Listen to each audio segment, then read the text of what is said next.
নমস্কার। কবি সব্যসাচী দেবের লেখা চণ্ডালিকা।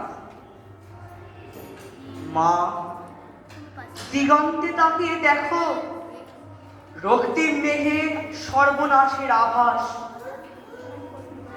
ওই সর্বনাশের আগুন পেরিয়ে আমার দুয়ারে এসে দাঁড়ায়নি কোনো আনন্দ। অঞ্জলি পেতে কেউ বলেনি জল দাও। সারা জীবন আমাকে তীব্র পিপাসায় চিৎকার করতে হয়েছে, জল দাও, জল দাও। চৈত্রের মধ্য দুপুরে পাখিরা দানা ফুটিয়ে দেয়।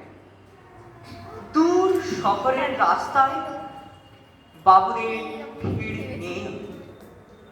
গায়ের কুকুরগুলো ঢুকে যেতে চায় উঠোনের ছায়ায়। আমাকে এখন যেতে হবে দূর নদীর চড়ায়। বালি ঘুরে তুলে আনতে হবে ফোঁটা ফোঁটা জল।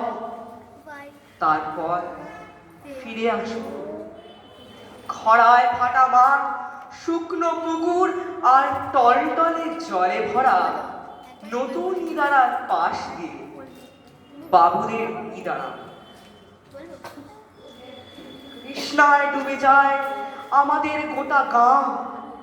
কুকুর আর মানুষের জীব ঝুলে পড়ে। আর বাবুদের ইদারায় বাবুদের ছেলেদের স্নান। আমার শরীর জ্বলে যায় চৈত্রের খরায়।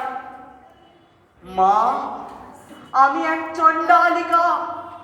বাঁকুড়া পুরুলিয়ার আড়ে হাহা করা মাঠ ফাটিয়ে বিহারের তপ্ত প্রান্তর চিড়ে আমি চিৎকার করছি, জল দাও।